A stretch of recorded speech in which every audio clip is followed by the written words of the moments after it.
내게 능력 주시는 자 안에서 내가 모든 것을 할 수 있느니라. 이 말씀 아마 여러분도 잘 기억하고 또 암기하거나 혹은 인용 많이 하실 줄 압니다. 기독교 백화점의 액자라든지 뭐 선물로 드리는 시계라든지 이런 데도 보면 자주 들어가는 구절이죠. 참 좋은 말씀입니다. 내게 능력 주시는 자 안에서 내가 모든 것을 할 수 있느니라. 여기 모든 것이라고 돼 있고 그 다음에 그 모든 것은 내게 능력 주시는 자 안에서라고 이렇게 돼 있어요. 그런데 여러분, 이 구절이 돈과 관련된 거라는 것 아십니까? 이 구절이 하나님이 우리들에게 어떤 영적인 능력을 막 주시고 말이죠. 그래서 우리는 그것으로 모든 것 할 수 있고 말씀도 전하고 또 우리가 교회 일 봉사도 하고 이렇게 생각을 할 수 있는데 이 문맥, 이 말씀이 나온 문맥은 돈에 관한 것입니다. 돈. 돈에 관한 거예요. 이 말씀은 뭐냐 하면 돈이 아니라 능력, 하나님의 능력이라는 거죠. 나는 돈으로 사는 게 아니라 하나님의 능력으로 산다. 돈은 내게 있으면 있는 대로 없으면 없는 대로 나는 자족한다. 있으면 있는 대로 없으면 없는 대로. 그러나 나는 하나님의 능력, 돈으로 말미암는 것이 아니라 하나님의 능력을 의지해서 그 안에서 나는 모든 것을 할 수 있다. 이런 그런 의미의 말씀이에요. 그러니까 돈보다 하나님의 능력이다. 이런 뜻입니다. 돈보다 하나님의 능력이다. 그런데 여러분, 능력 그럴 때는 아멘 할 수 있는데 그것이 돈보다 능력, 돈 아니다. 이렇게 나오니까 갑자기 갈등이 생기죠. 왜 그러냐 하면요. 우리는 의외로 돈 참 많이 의지하고 있어요. 사실은. 우리가 솔직히 부인할 수 없는 현실이죠. 왜냐하면 돈은 필요하거든요. 하나님도요, 우리에게 돈이 필요한 것을 아십니다. 그러나 그 돈에 대한 필요와 우리의 욕심은 구분해야 됩니다. 특별히 오늘 이 말씀을 우리가 같이 읽었어요. 빌립보서 4장 10절에서 20절 말씀을 읽었는데요. 사실 처음에 우리가 올해 2016년 들어오면서 이제 교회 주제, 평화 그리고 화해. 이 주제로 설교를 하면서 이 빌립보서 말씀을 사실은 주제 성구로 해서 처음에 여러분께 설교 말씀을 드렸습니다. 그런데 사실 제가 연초에 설교를 하면서 욕심이 생겼어요. 어떤 욕심이냐 하면 과연 우리가 지금 한 구절 인용하는 이 말씀만 읽어서 되겠는가? 안 되겠다. 진정 우리가 하나님의 참된 그 평화 또 화해를 이해하기 위해서는 전체 이 말씀이 빌립보 말씀이 어떻게 어떤 맥락으로 쓰여졌는지 좀 알아야 되겠다. 그래서 빌립보서 1장부터 차근차근 읽어가고 싶은 욕심이 생긴 것입니다. 말하자면 단 한 구절 빌립보서 1장 9절 말씀만 딱 읽는 것이 아니라 또 11절 말씀만 딱 읽는 것이 아니라 이 말씀 속에서 전체 맥락을 알고 싶었던 거예요. 전체 맥락을. 그래서 오늘 이 말씀을 우리가 읽어보니까 의외로 돈에 관한 말씀이 나오더라는 거죠. 그래서 제가 이제 3장 마치고 4장 1절부터 들어가야 되는데 제가 일부러 그 구절은 남겨뒀어요. 왜? 마무리. 그 핵심 주제가 되는 성구를 이제 빌립보서 말씀 중에 마무리로 하려고 제가 그것을 먼저 남겨두고 오늘 읽은 10절에서 20절을 먼저 읽은 겁니다. 그런데 그런 이유가 또 하나 있어요. 우리가 평화를 원하지만 우리들의 평화를 깨는 원인 중에 하나, 뭐 우리들의 평화를 깨는 것이 우리 마음속에 있는 뭐 어떤 분노 또는 어떤 뭐 다툼, 뭐 경쟁심 뭐 이런 것도 있지만 사실은 이 돈이라고 하는 게 적지 않게 우리의 마음의 평화를 깨고 있거든요. 또 반대로 말하면 우리가 진정한 평화를 위해서 의지하는 것이 하나님인가 돈인가라는 거죠. 네. 우리의 삶의 안전, 우리의 삶을 지켜주고 또 우리에게 위로와 평화, 평강을 주는 것이 우리는 과연 어디서부터 올 수 있다고 생각하는가라는 것을 조명해 볼 때 적지 않게 우리는 돈이 차지하고 있는 부분이 또 실제로 우리 마음이 돈을 의지하는 것이 결코 적지 않다라는 거죠. 그러니까 이 문제가 해결되지 않는다면 이 돈의 영향력 이것을 우리가 해결하지 않는다면 하나님으로부터 말미암아 오는 평화를 말하기가 참 어렵겠다. 이건 선결 문제다라는 거죠. 왜냐하면 사람은 돈 때문에 즐거워하기도 하고 돈 때문에 싸우기도 하고 돈 때문에 낙심하기도 하기 때문에 그렇습니다. 이 문제가 해결되지 않으면 우리가 하나님의 평화, 진정한 하나님이 우리에게 주시는 평화를 얻기가 어렵기 때문에 먼저 이 문제가 해결이 돼야 됩니다. 외국에서 이제 선교하시는 정말 수고하시는 선교사님들 이제 가끔 이제 한국에 이렇게 다니러 오시면 그분들은 한국을 다니러 오시는 거잖아요. 고국이지만.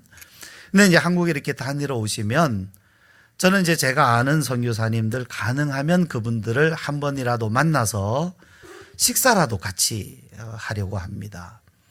그래서 어쨌든 그 시간에 그분들 선교사님들은 굉장히 외로워요, 사실. 뭐 그냥 사역이 힘든 것도 있겠지만 그분들이 정말 위로가 필요하거든요. 요즘 말로 힐링이 필요하신 분들이세요. 굉장히 외로워요.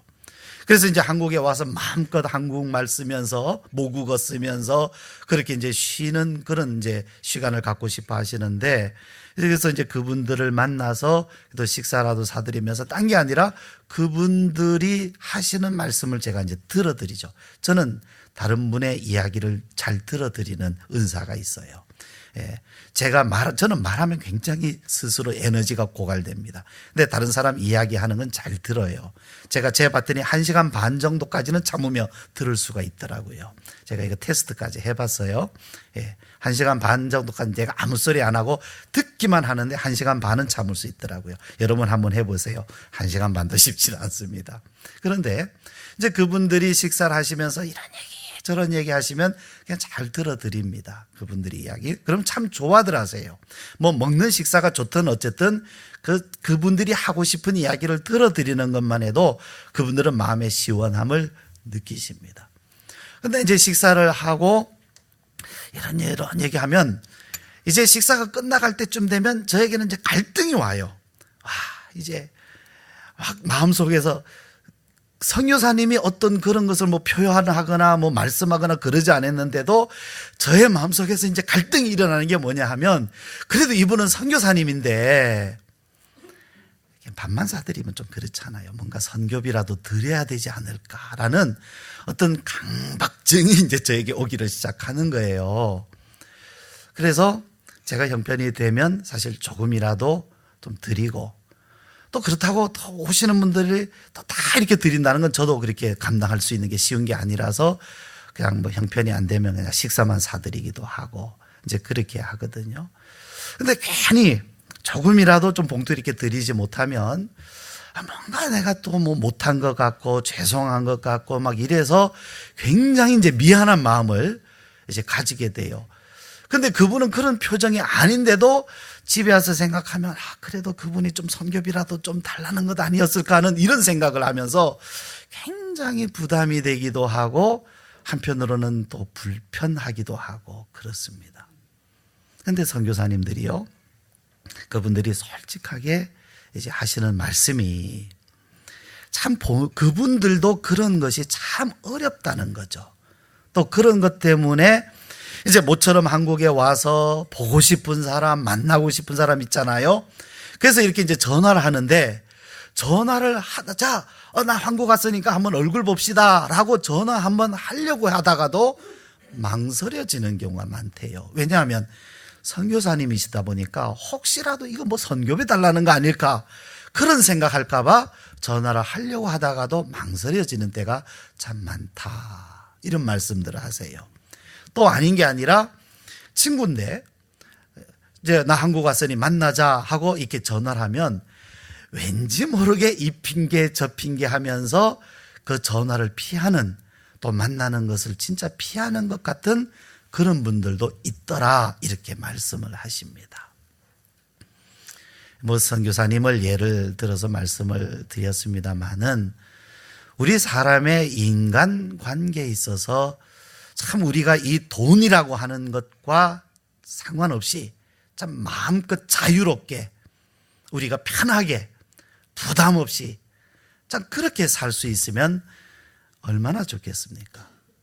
근데 사람에게는 또 하나님의 일 하면서 또 선교하면서 돈은 필요한 것이고, 그러다 보니까 원하지 않는데도 부담이 되기도 하고 부담을 드리기도 하고 또 그런 얘기 꺼내기도 힘들고, 참 이런 것 생각하지 않을 수가 없습니다. 그런데 이제 이 바울이 말이죠, 바울도 참 그런 부분에 이야기하는 것이 쉽지는 않았던 것 같아요. 바울도, 우리만 그런 것이 아니라 바울도 그랬다라는 거죠. 바울이 이제 하나님의 말씀을 전하다가 1차, 2차, 3차 선교 여행을 다니면서 하나님의 말씀을 전하고 많은 곳에 교회가 시작이 되었습니다. 그런데 이제 바울은 이 하나님의 말씀을 로마에도 전하기를 원했고, 하나님은 바울이 로마에 가서 복음을 전하는 방법으로 그가 죄수의 신분이 되어서 로마로 이제 압송되어 가 그곳에서 복음을 전하는 이런 방법으로 하나님은 그를 인도해 가셨어요. 그게 이제 바울이 감옥에 갇혀 있는 것입니다. 복음을 전하기 위하여서 감옥에 갇혀 있는데 그 소식을 빌립보 교회가 들었어요. 바울이 복음을 전하다가 이제 로마에 가서 복음을 전하려고 하는데 그가 지금 죄수의 신분이 되어서 감옥에 갇혀 있다. 그 감옥에 갇혀 있는 바울은 실제 그의 재정은 굉장히 궁핍한 상태였어요. 이것은 틀림없는 사실이었습니다. 그래서 빌립보 교회가 우리가 바울에 대한 소식을 들었는데 감옥에 갇혀 있다. 우리가 그분을 위로도 하고 또 도와드려야 되지 않겠느냐 해서 그들이 이제 헌금을 해서 그 후원금을 모았습니다.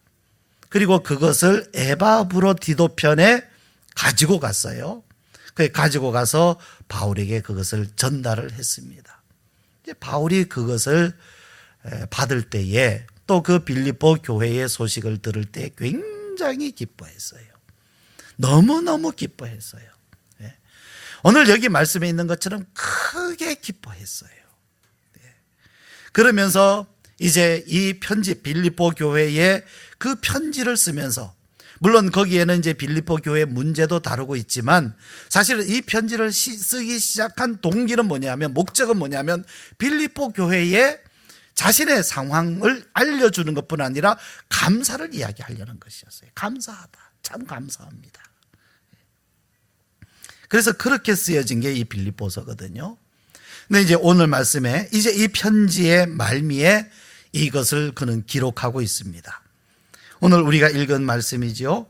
이제 10절 말씀, 내가 주 안에서 크게 기뻐함은, 내가 주 안에서 크게 기뻐함은 그대들이 나를 다시 기억해 주시니 이것은 나에게 큰 기쁨입니다.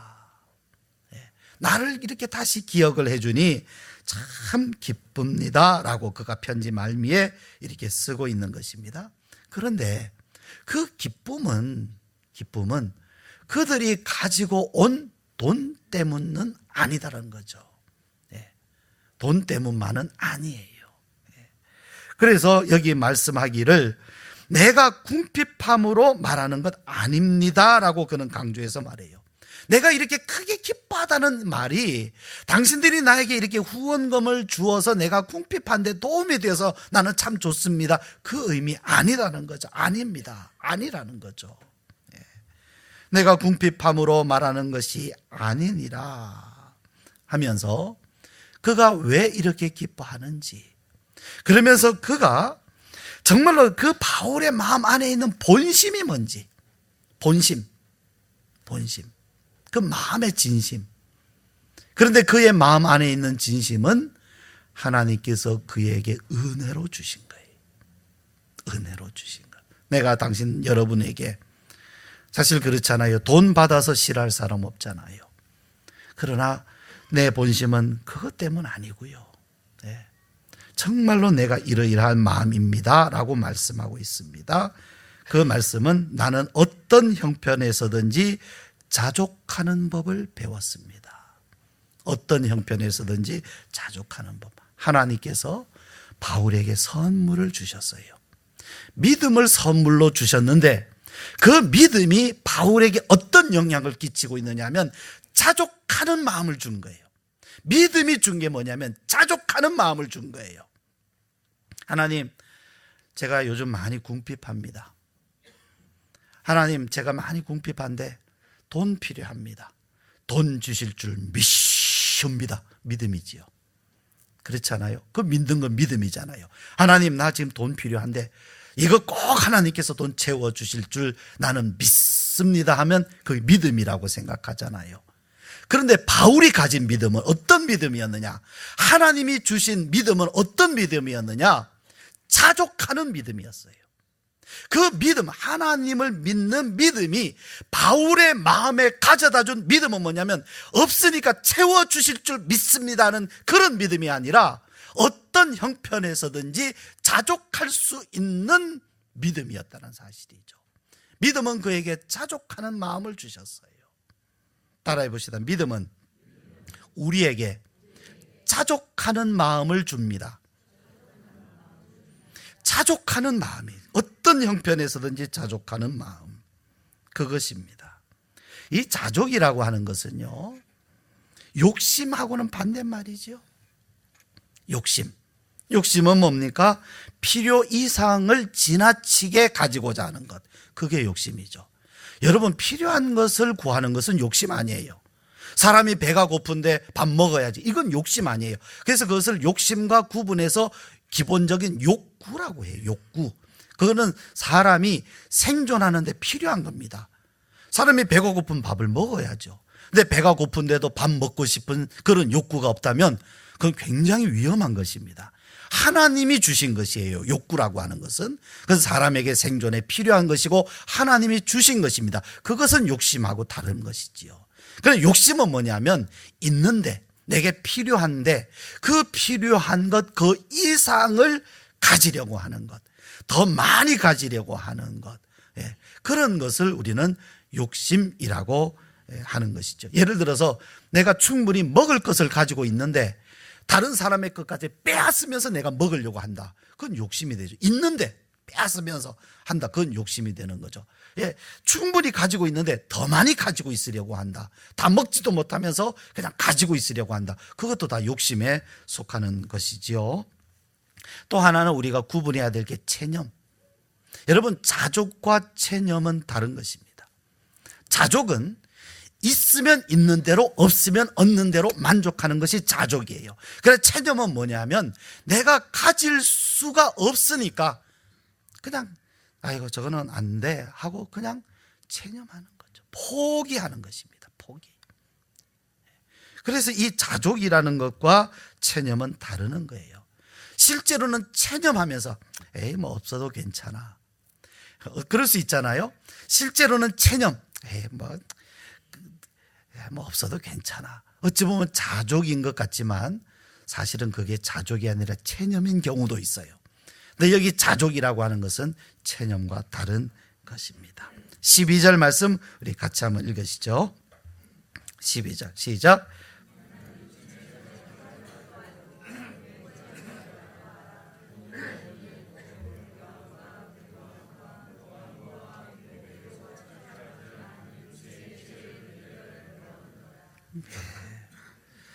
자, 여기에 비천에 처할 줄, 비천이라는 말은 좀 어려운 말이잖아요. 예. 근데 이 비천은 쉬운 말, 낮은 거예요. 낮은 거. 낮은데 처할 줄도 안다라는 거죠. 낮은데. 가난하고, 또 천대받고, 예. 무시당하고, 어떤 그런 말하자면 사회적으로 아주 이 하층, 그런데 처할 줄 안다라는 거죠. 낮은데 처할 줄도 안다. 예. 그런데 그것만 있는 것이 아니라 풍성한데도 처할 줄 안다. 많이 가졌다. 많단 말이죠. 뭐 넘치도록 많아요. 예. 그런데 그렇게 가지고 많은 것을 가지고 있는데도 나는 처할 줄 안다라는 거죠. 예. 그러니까 성경을 읽어보면요, 여러분 성경에서 사람이 가난해야 된다라는 말씀이 있습니까? 우리는 어떤 청빈, 가난이 덕목이라고 생각하는데 사실 제가 성경을 읽어보면 성경은 이런 것에 대해서 중립이에요. 예, 성경을 읽어보면요, 사람 뭐 예수님 믿는 사람은 가난해야 돼, 부자 되면 안 돼, 이런 말씀 없습니다. 성경은 이런 부분에 대해서 굉장히 중립적이에요. 그래서 심지어 잠언 말씀에 보면요, 재판하는 사람이 가난한 사람이라고 해서 봐주지 말아라, 이런 말씀도 있어요. 예. 그러니까 부자든 가난하든 그것이 그 사람의 핵심은 아니라는 얘기예요. 다른 것이 핵심이지 그게 핵심은 아니라는 거죠. 그러니까 가난해야 된다, 또 부자가 돼야 된다, 이런 말씀은 없다는 얘기입니다. 그러니까 가난하면 가난한 대로도 살 수 있고 부자면 부자로도 살 수 있는 것이 그리스도인이 돼야 되는 거예요. 이것을 성경이 말씀하고 있습니다. 그런데요, 우리 한국의 대표적인 성서 주석가인 이상근 목사님, 여러분도 아실지 모르겠습니다만은 우리 목회자들은 아주 잘 아는 유명하신 분입니다. 물론 돌아가셨어요. 근데 이 대구제일교회 이상근 목사님이 쓰신 글에 보면 이런 말씀이 있습니다. 비천할 때는 좋은 신앙생활을 하다가 부귀해지면 교만하여 버리는 사람이 있다. 그는 풍부에 처할 줄 모르는 사람이다. 혹은 풍부할 때 잘 믿다가 비천해지면 낙심하여 버리는 사람이 있다. 그는 비천의 길을 배우지 못한 사람이다. 다시 말씀드리면요, 없다고 낙심하는 사람은요, 있으면 겸손해질까요? 아니죠. 없을 때 낙심하는 사람은 있을 때 틀림없이 교만해집니다. 있을 때 교만한 사람은요, 없어지면 겸손해질까요? 아닙니다. 낙심합니다. 낙심과 교만은 통하고 있어요. 그럼 낙심도 아니고 교만도 아닌 것이 뭐냐면 자족이라는 것입니다. 자족. 그러니까 없다고 해서 굉장히 낙심하는 사람, 그 사람이 그러면 하나님께서 그에게 왜 안 주실까? 주셔봐야 교만해요. 틀림없는 사실이죠. 여러분, 가질 때에 교만하지 않는 사람이 없을 때에 낙심하지 않습니다. 없을 때에 낙심하지 않는 사람이 가질 때에 교만하지 않습니다. 이것이 어떻게 가능합니까? 믿음으로 가능합니다. 사실은 믿음으로만 가능해요. 사람은 어쩔 수가 없어요. 아무리 아니다 해도 사람은 가지면 교만해지거든요. 제가 여러분 앞에 고백했나요? 제가 캄보디아 가면서 굉장히 저 자신에게 실망하고 충격을 받았던 것 중에 하나가, 저는 정말로 그렇지 않다고 생각을 했거든요. 아니, 나라가 가난하지 사람이 뭐 못났나, 그렇게 생각을 해서 그들이나 우리나 똑같지 않느냐, 저는 그렇게 생각을 하고 그런 마음이라고 생각을 저 자신이 했어요. 예. 그런데 막상 그 나라 사람들을 만나면서 저 자신도 굉장히 그 사람들이 못 산다는 이유 때문에 경멸하는 자신을 봤어요. 저 자신이 거꾸로 말하면 굉장히 교만하다는 얘기지요. 예. 야, 참 사람이 이렇게 교만해질 수 있는가. 저 자신도 알지 못하던 그런 본성이, 그런 마음속의 죄가 딱 그 현장에 가니까 드러나더라는 거죠. 그러니까 사람이 자기 죄가 당장 드러나지 않다고 해서 나는 깨끗하다고 말할 수 없는 것이, 그 실제 현장에 가보면 사람이 달라지더라는 것이지요. 예? 당장 거기 가니까 내가 교만한 것이 나타나더라는 거죠. 사람 업신여기고 경멸하는 것이 나타나요. 한국에 있을 땐 몰랐어요. 난 안 그럴 줄 알았어요. 참 사람이요, 믿음이 아니고서는 이게 방법이 없는 것 같습니다. 그런데 놀라운 것은 믿음은 이런 마음을 가져다 준다는 거죠. 그래서 바울은 그 믿음으로 인하여서 그가 외치는 말씀이 바로 이거예요. 13절 말씀, 우리가 너무 잘 아는 말씀이죠. 같이 읽습니다. 시작.